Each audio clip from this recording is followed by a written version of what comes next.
Исанов көчөсүндөгү март айында урап түшкөн жарык түркүктөрү ошол бойдон турат. Жергиликтүү тургундар мамычылар катуу шамалдан улам ушундай абалга кептелгендигин айтышууда. Жана аларды кайра калыбына келтирип берүү керек дешет. Антпесе бул жайдагы жергиликтүүлөрдүн көбү кары картаң. Күн батканда жарык зарыл болууда.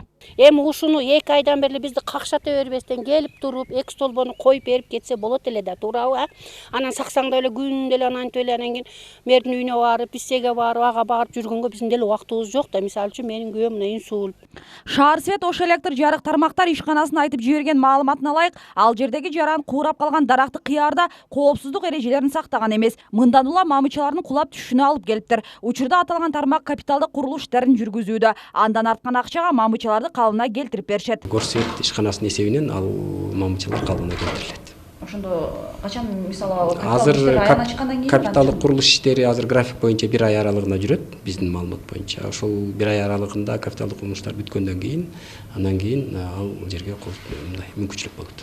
Кубанычбек Бекташев шаар бийлиги айткан каралоону четке какты. Ал өткөн жылы мамычылар орнотулуп баштаганда кооптуу делген 10го жакын дарактарын кыйып берген. Бирок калгандарын кыйса, ар бири үчүн 350 сомдон айып пул салынаарын эскертишкен дейт. Чындап эле буга чейин биз андай нерсе болгон эмес, эч кимге эч нерсе делген эмес. Эми тендер жарыялагандан кийин, тендерди уткандан кийин ошону конкурсный основа болгондон кийин столбаларын текшерип, бир жак неме кылып, андан кийин 1,5 метр чукуп коюп, отургузуп коюп кетип калганда аны бардыгы эле билет, акчаны алыштычы. Кала башчысы Айтмат Кадырбаевдин турак жайы мамычылар кулап түшкөн жерден алыс эмес. Мындан улам тургундар шаар башчысы өзүнүн айланасындагы көйгөйдү көрбөсө, башкалардын маселесин кантип чечип берип жатат экен дешти. Айтмат Кадырбаевдин кошунасы эле болуп турабыз негизичи.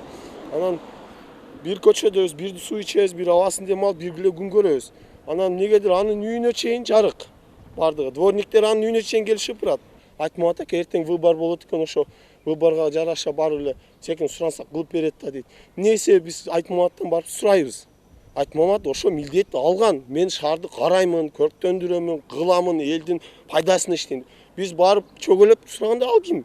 Анан кийин бул жакта жамгыр жаап шамал катуу болуп тур, бул жерде теректи алар прекрасно көрүп турат. Ошо жыгып түштү, бизге заявка түштү, Энергосбытка мына машина турат. Мен Энергосбыттан резке чыктым, себеби 10-га түштү окшойт деп. Резке чыктым, 2 бригада келдик. Келгенде жолдун боюна кулаган экен дарак. Жолдун боюна куласа бул жакта 2 столбаны сындырып кетиптир.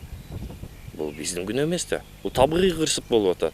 Эми бул маселени вице-мэр Кутманалы Абдрахман уулу баш болуп бийликтөөгө алат. Эгерде жарык мамычылары тургундардын катачылыгы менен ишке ашса, анда кеткен чыгымды кайтарып алуу боюнча иш жүрөт. Нуржамал Баргыбаева, Мыктыбек Машрапов, Башат.